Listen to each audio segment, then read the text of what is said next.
गुल्ली बुल्ली ने आज कई दिनों बाद अपने घर की सफाई की है और अभी भी ये लोग काम वगैरह ही कर रहे हैं। गुल्ली कहता है कि यहाँ पे इसे लगा दूं क्या बुल्ली? बुल्ली कहता है कि नहीं नहीं गुल्ली, उसको थोड़ा यूं करके लगाओ। गुल्ली कहता है कि बुल्ली मुझे ये तुम्हारी यूं यूं वाली भाषा समझ में नहीं आती है, साफ साफ बताओ ना। बुल्ली कहता है कि गुल्ली तुम अपने ही हिसाब से उसे लगा दो, यहाँ पे तो रॉड आ रहा है। रॉड कहता है कि गुल्ली बुल्ली तुम लोग चल के जरा मेरी मदद तो कर दो, मेरी गाड़ी के टायर अचानक से पंचर हो गए हैं, उससे धक्का दे के दुकान तक पहुंचाना है। बुल्ली कहता है कि ठीक है रॉड, हम तुम्हारे साथ चलते हैं। गुल्ली तुम भी नीचे आ जाओ। ये दोनों रॉड की मदद करने के लिए जाने लगे। ये तो शॉन आ रहा है, ये गुल्ली बुल्ली से मिलने आया है। शॉन गुल्ली बुल्ली को आवाज लगाने लगा। ये दरवाजे को बंद देख के समझ गया है कि गुल्ली बुल्ली बाहर गए हैं, इसलिए उनके आने का इंतजार करने लगा। मगर इसको तो यहाँ पे जेसन खड़ा होके देख रहा है। दरअसल ये काफी समय से शॉन को ही किडनैप करने की कोशिश कर रहा है और अभी ये इसको पकड़ने के लिए आने लगा। इसने तो शॉन को गले से पकड़ लिया। शॉन की तो आवाज भी बाहर नहीं आ रही है और अब शॉन बेहोश हो गया। जेसन इसे अपने साथ लेके जाने लगा। ये तो जेसन का चाकू यहीं छूट गया और अब गुल्ली बुल्ली वापस आ रहे हैं। बुल्ली कहता है कि गुल्ली चढ़ जाओ दोबारा छत पे। गुल्ली कहता है कि वो सब तो ठीक है, मगर ये हथियार किसका है बुल्ली? बुल्ली कहता है कि ये तो जेसन के चाकू जैसा दिख रहा है, मगर उसका चाकू यहाँ कैसे आया होगा? यहाँ पे तो शॉन को बांध के रखा गया है और ये पेड़ पे तो ईविल बैठी हुई है। जेसन कहता है कि आखिर तुम वहाँ क्या कर रही हो? तुम्हें तो मैंने हथियार तैयार करने को कहा था ना। गुल्ली बुल्ली हमारे जाल में फंसने आते ही होंगे। ईविल कहती कि बोलना बंद करो, मैं बहुत खतरनाक सा मॉन्स्टर बना रही हूँ और ये मॉन्स्टर मेरे कहने पे सभी को मार देगा। जेसन कहता है कि मगर तुम्हारा ये मॉन्स्टर कहाँ है? मुझे तो यहाँ कोई दिखाई नहीं दे रहा है। इविलन कहते हैं कि अभी दिखाती हूँ मैं, जरा पीछे हटो। ये जमीन के अंदर से तो एक मॉन्स्टर बाहर आ रहा है। जेसन कहता है कि ये तो देखने में बहुत ताकतवर लगता है, बहुत बढ़िया इविलन। अब ऐसे ही कई सारे मॉन्स्टर बनाओ, तब तक मैं अपना काम करता हूँ। और अब जेसन कहीं जा रहा है। सामने से तो रॉड की गाड़ी आ रही है। जेसन इसे रुकाने लगा।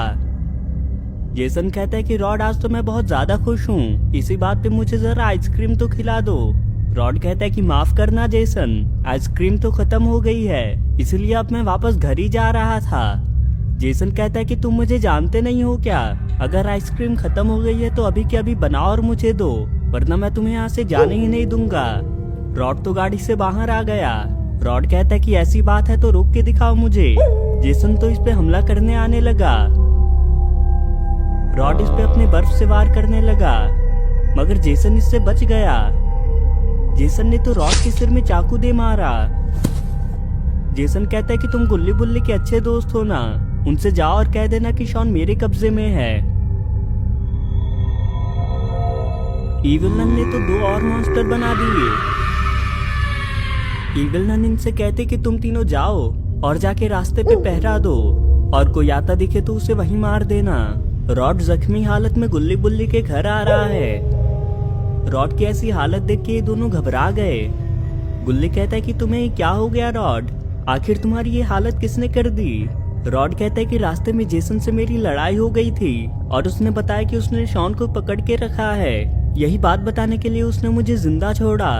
बुल्ली कहता है कि मतलब रॉड यहाँ शॉन को लेने आया हुआ था। गुल्ली जल्दी बाबा के पास चलो, बाबा के साथ हम शॉन को बचाने चलते हैं। ये तीनों बाबा के घर तक आ गए। यहाँ पे तो बादल भी खड़ा है। बुल्ली बाबा को आवाज लगा के बाहर बुलाने लगा। बादल कहता है कि बुल्ली बाबा किसी काम से घर से बाहर गए हुए हैं। गुल्ली कहता है कि बाबा कब तक आएंगे बादल? बादल कहता है कि उन्हें तो आने में कुछ दिन लग जाएंगे। क्या हुआ, कोई जरूरी काम है क्या? बुल्ली कहता है कि बादल तुम तो किसी को भी ढूंढ सकते हो ना, तुम हमें शॉन के पास ले चलो। बादल कहता है कि ठीक है, तुम लोग मेरे ऊपर आ जाओ। और अब बादल इन लोगों को शॉन की ओर लेके जाने लगा। ये तीनों मॉन्स्टर अब यहाँ से जाने लगे हैं। ये सामने से तो जेसन आ रहा है। जेसन इनसे कहता है कि तुम लोग कहाँ निकल लिए? अरे यहाँ पे रुको, हमारी सेना में रहना है तुम्हें, मेरी तो कोई बात ही नहीं सुनता है। और अब ये इविल नन की ओर जाने लगा। ये इविल नन से कहता है कि इविल नन तुमने शॉन को अभी तक क्यों रखा है, इसे मारती क्यों नहीं हो तुम।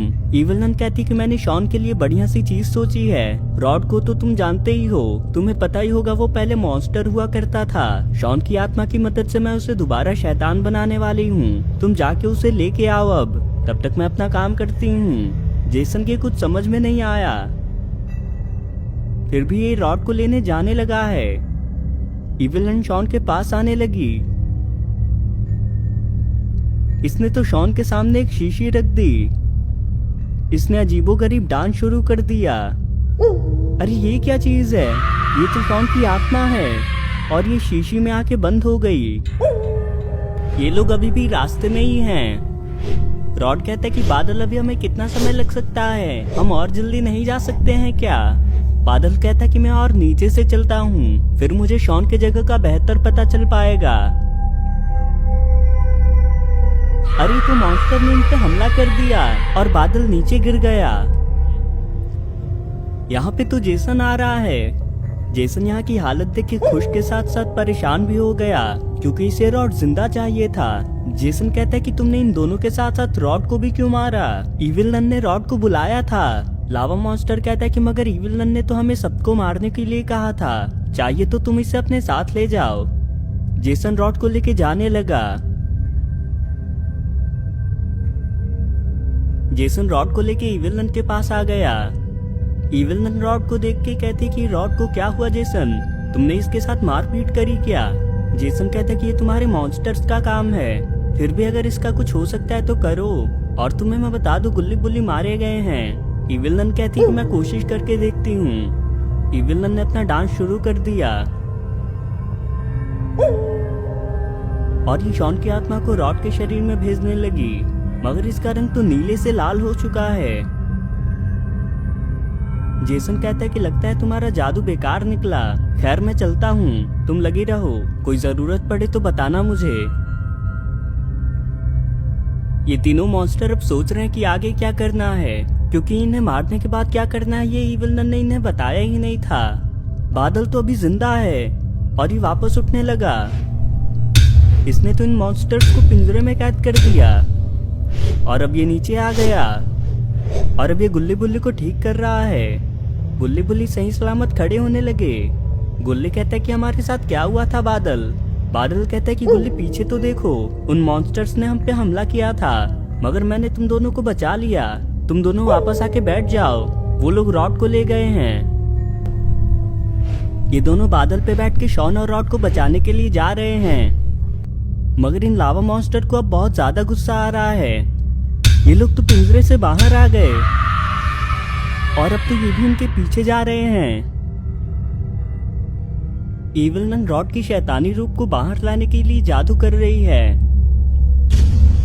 रॉड तो उठने लगा, मगर इसकी आंखें बदल चुकी हैं। इविल नन रॉड को जिंदा करके बहुत खुश हो गई। ये रॉड से कहती कि रॉड मैंने तुम्हें दोबारा जिंदा किया है और तुम्हारे लिए यहाँ पे खाना भी है, जाओ उसको खा जाओ, तुम खुद को और ताकतवर बनाओ। ये तो इसकी बात मान के शॉन को खाने बढ़ने लगा। ये तो शॉन को बस घूरे जा रहा है। ये शॉन की आत्मा तो बाहर आ गई और ये दोबारा शॉन के अंदर चली गई। ये रॉड तो यहीं गिर गया। इविल नन को कुछ समझ ही नहीं आ रहा कि अभी क्या हुआ। इधर बादल की तबीयत तो खराब हो रही है। ये तो जमीन पे आ गया। बुल्ली कहता है कि बादल तुम ठीक तो हो ना, तुम्हारी हालत खराब लग रही है मुझे। बादल कहता है कि गुल्ली बुल्ली मैं हमला करने और तुम दोनों को ठीक करने की वजह से बीमार हो चुका हूँ, शायद मैं दोबारा कुछ देर तक उड़ नहीं पाऊंगा। अरे ये तो वही तीनों मॉन्स्टर इधर ही आ रहे हैं। ये तीनों मॉन्स्टर्स तो आपस में ही जुड़ गए। ये तो एक बड़ा सा मॉन्स्टर बन गया। बुल्ली कहते कि बादल तुम्हें उड़ना ही होगा, वरना मॉन्स्टर हमारे साथ तुम्हें भी मार देगा। वापस बाबा के घर चलो, हम शॉन और रॉड को बचाने का दूसरा तरीका ढूंढ लेंगे।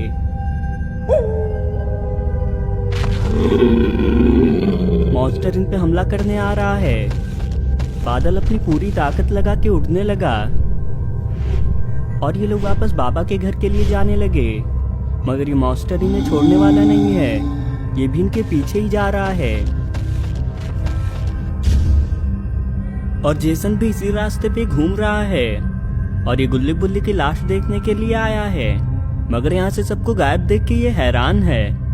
इसको समझ नहीं आ रहा है कि वो सब गए कहाँ। जेसन यहाँ से इविल नन को ये सारी बातें बताने जाने लगा। यहाँ पे तो इविल नन ध्यान लगा रही है। शॉन को तो होश आने लगा। ये खुद को आजाद करने की कोशिश कर रहा है। ये तो कुर्सी के साथ ही गिर गया। और यहाँ पे तो जेसन भी आ रहा है। शॉन जेसन को देख के बेहोश होने का नाटक करने लगा।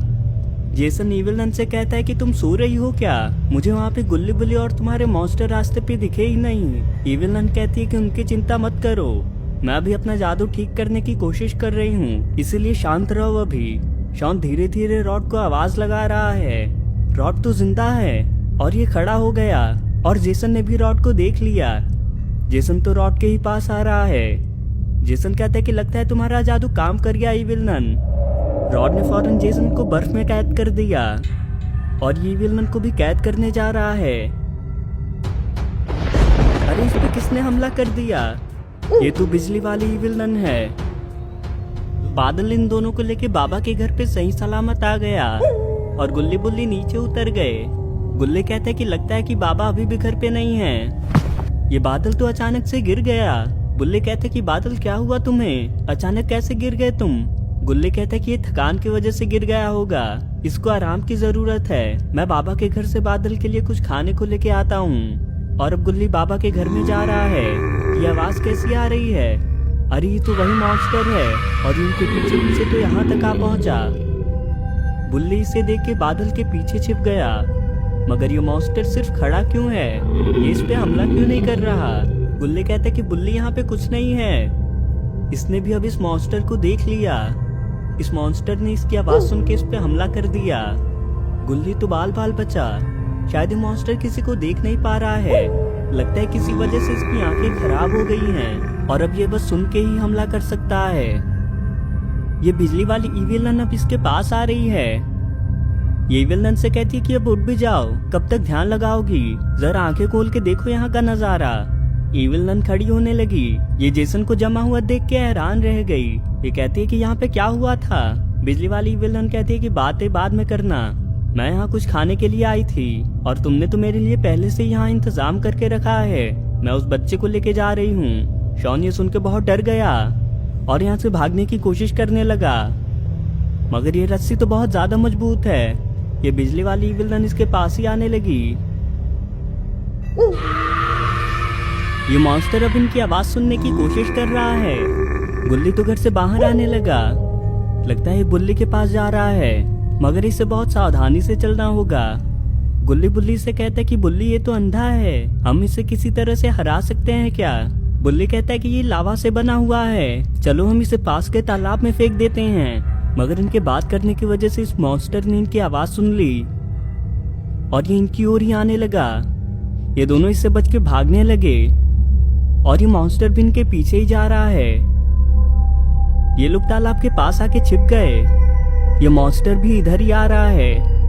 अरे इनका प्लान तो काम कर गया। ये मॉन्स्टर इस तालाब में गिर गया। यहाँ पे तो शॉन को पकाने की तैयारी चल रही है और ये बिजली वाली इविल नन तो बहुत खुश है। शॉन भी समझ गया है कि अब इसके बेहोश होने के नाटक करने से कोई फायदा नहीं होने वाला है। ये इविल नन इसके पास आ रही है। ये कहती है कि तुम सिर्फ हंसने वाली हो क्या? जाके कहीं से आग लेके आओ। और अभी तो जेसन के ऊपर से बर्फ भी पिघलाना है और अब ये आग लेने जाने लगी।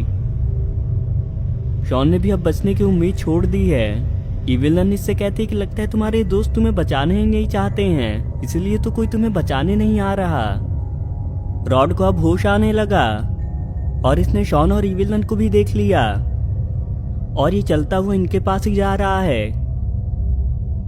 मगर जेसन को तो रॉड के बारे में पता चल गया है। रॉड ने इविल नन पे हमला कर दिया। ये तो बच गई और ये रॉड को देख के हंसने लगी। रॉड कहता कि शॉन ने तुम्हारा क्या बिगाड़ा है इविल नन, इसे जाने दो तुम। इविल नन कहते कि शॉन हमारा पेट भरने वाला है। रॉड ने तो मौका पाके इसको फ्रीज कर दिया और अभी शॉन की रस्सी खोलने लगा। शॉन कहता है कि रॉड मुझे तो लगा था कि आज मैं बचूंगा ही नहीं, तुमने तो मेरी जान ही बचा ली। रॉड कहता है कि अब घबराने की जरूरत नहीं है शॉन। रॉड ने अब शॉन को आजाद कर लिया। रॉड कहता है कि अब हमें यहाँ से जल्दी निकलना चाहिए शॉन। और ये दोनों यहाँ से जाने लगे। ये दोनों अचानक रुक क्यों गए? अरे ये तो सामने से तो बिजली वाली विलन आ रही है। ये इनसे कहती है कि तुम दोनों हार नहीं मानने वाले हो, लगता है कि अब सबक सिखाना ही होगा। रॉड कहता है कि तुम पीछे हट जाओ शॉन, मैं इसे देखता हूँ। इसने तो रॉड पे हमला कर दिया। रॉड तो बाल बाल बचा। इसने रॉड की ओर ही दौड़ लगा दी। अरे ये इसको किसने मार दिया? ये तो हमारे बाबा हैं, मगर ये यहाँ कैसे आए? बाबा इन दोनों के पास आने लगे। बाबा कहते हैं कि लगता है मैं सही समय पे आ गया, चलो अब घर चलते हैं। शॉन कहता है कि बाबा आप यहाँ कैसे आए? बाबा कहते हैं कि मुझे गुल्ली बुल्ली ने सारी बातें बता दी थी और मैं फौरन तुम्हें बचाने आ गया। अब चलो हम यहाँ से चलते हैं। दोस्तों आपको ये वीडियो कैसी लगी कमेंट करके जरूर बताएं, और अगर आपको ये वीडियो पसंद आए तो वीडियो को लाइक करके चैनल को भी जरूर सब्सक्राइब कर लें।